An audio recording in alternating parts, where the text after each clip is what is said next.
অনার্সের সুপ্রিয় শিক্ষার্থীবৃন্দ, আরপিএইচ স্কুলের পক্ষ থেকে সবাইকে স্বাগত জানাচ্ছি কুইজ পর্ব 1-এ। আমাদের আজকের আলোচনার টপিক মৌলিক গণিত। আর প্রশ্নগুলো তৈরি করা হয়েছে তোমাদের পাঠ্য বইয়ের প্রথম অধ্যায় সাজেশন ভিত্তিক সংক্ষিপ্ত প্রশ্ন।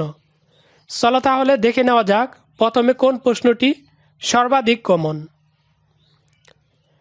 99% অর্থাৎ 99% পরীক্ষা আসার সম্ভাবনা রয়েছে অর্থনৈতিক মডেল কি, এই প্রশ্নটি, যেটি তোমাদের অনার্স 2015 সালে এসেছিল এবং 2018 সালে এসেছিল এবং এবছরও আসতে পারে। তো চলো তাহলে আমরা সরাসরি উত্তরপত্রটা দেখে নেই। এভাবে লিখে দেবে অর্থনৈতিক মডেল। অর্থনীতিতে যেসব চলক এর মান জানা থাকে তাদের উপর ভিত্তি করে অজানা নির্ভরশীল চলক এর মান নির্ণয়ের সুবিন্যস্ত প্রক্রিয়া হচ্ছে অর্থনৈতিক মডেল। নির্দিষ্ট লক্ষ্যকে সামনে রেখে বিভিন্ন চলকের দ্বারা নির্দেশিত অর্থনৈতিক সম্পর্কের সংঘবদ্ধ রূপায়ণকে অর্থনৈতিক মডেল বলে। অর্থনৈতিক কার্যাবলী বিশ্লেষণের জন্য বিভিন্ন চলকের সাহায্য নেওয়া হয়। এসব চলক ফার্ম, পরিবারবর্গ, সরকার, ব্যবসা খাত ইত্যাদি বিষয়গুলোর সাথে অর্থনৈতিক কর্মকাণ্ডের প্রতিফলন ঘটায়। অর্থনীতিবিদগণ এসব চলকের মধ্যে সম্পর্ক বিশ্লেষণ করে অর্থনৈতিক সিদ্ধান্তে উপনীত হন। এছাড়াও বিবেচনাধীন চলকগুলোর অতীত ও বর্তমান আচরণ পর্যালোচনা ও পর্যবেক্ষণ করে এদের ভবিষ্যৎ আচরণ সম্পর্কে পূর্বাভাস প্রদান করেন। অর্থনীতি একটি সামাজিক বিজ্ঞান।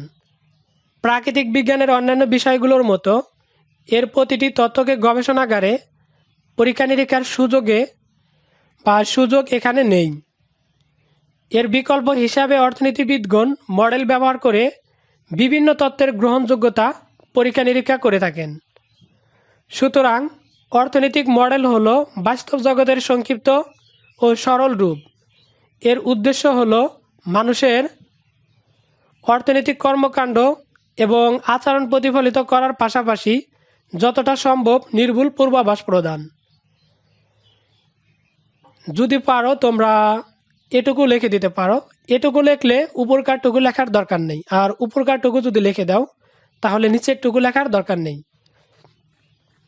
নিচেরটুকু শুধু তাদের জন্যই যারা অতিরিক্ত মুখস্থ করতে পারে না।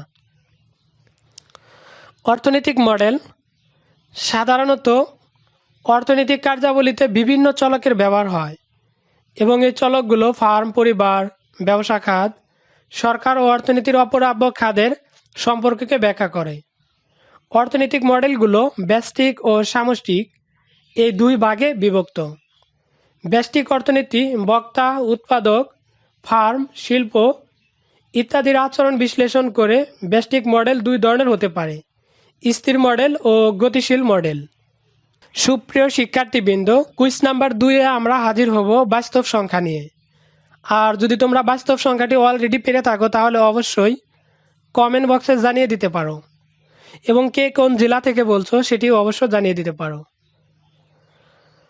তো আজকের টপিকটি এখানে শেষ করছি। আবারও হাজির হব নতুন কোনো টপিক নিয়ে। সে পর্যন্ত সবাই ভালো থাকো, সুস্থ থাকো। আসসালামু আলাইকুম ওয়া রাহমাতুল্লাহ।